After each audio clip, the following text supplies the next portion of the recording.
Educational एक्सपोर YouTube channel रे आपण मानकु स्वागत। आपण माने जानिथिबे आगरु जेकोसी भी जो एग्जाम टा होउतला जेकोसी भी रिक्रूटमेंट एग्जाम टी होउतला irrespective of ST SC OBC general आपण कोन करथले ना एग्जाम फी देउ नथले नो एग्जाम फी किंतु एई जो लेटर टी आसीची 14 अक्टोबर 2025 रे जोटा कि जीएन पीजी डिपार्टमेंट रो एठी आपण देखिबे जदि सब्जेक्ट रे regarding introduction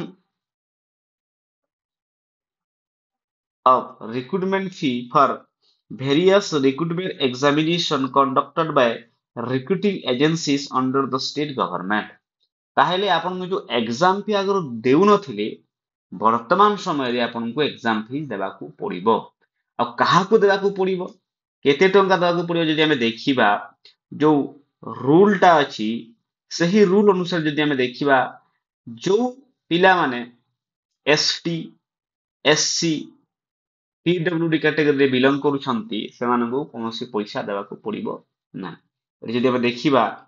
candidates except scheduled caste scheduled tribe and person with disability category applying for recruitment to any post and services in the state government shall be required to pay prescribed examination fees as notified by the recruiting agency from time to time ता अर्थ आपण जो बाकी जेमिति कि SC BC आउ general पिला को ना कोन हबो आपन को जो भी टंका जो एग्जामिनेशन फी थबो आपन को देबा को पड़िबो जदि हम देखिबा जो second point the examination fee shall be paid through such modes and within such time limits as may be specified by the recruiting agency अब केमिति पैसा देबे कोन हबो एरा लिमिट स्पेसिफाई कराइ छै देखिबा the examination fee paid under rule 3 shall be refunded to candidates who actually appear for the recruitment examination ताहेले जदि आपण एग्जाम अटेंड कले ताहेले कोन हेबो आपणकर जो जेते भी टंका आपण देइथिबे ताहा आपणको फेरस्त मिलिबो the refund shall be processed within a reasonable period after conduct of the examination and completion of verification of attendance आपणको पैसा रिटर्न हे जिवो आफ्टर आपण एठी अटेंड करथले बोली वेरिफिकेशन सला परे the refund shall be credited to bank account or payment method used at the time of registration otherwise specified by the authority आपण जो method माध्यम रे कहिथिबे कि पैसा रिटर्न आसीबो सेही मेथड रे आसीबो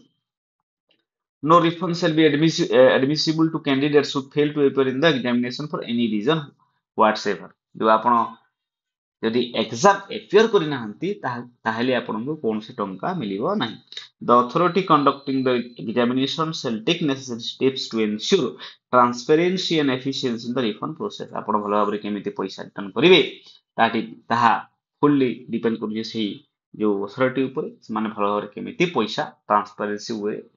रिफंड जो पिला माने एग्जाम देइथिले अटेंड करथिले तांको समा रिटर्न करिवे तांकर या सुल रेस्पोंसिबिलिटी तो यह थिला जो नुआ रिक्रूटमेंट फी विषय रे न्यूज आहुरी एमिति के वीडियो देखिबा पई आपण एजुकेशनल एक्सप्लोर जो यूट्यूब चैनल अछि ताको लाइक एंड सब्सक्राइब करि दियंतु थैंक यू धन्यवाद।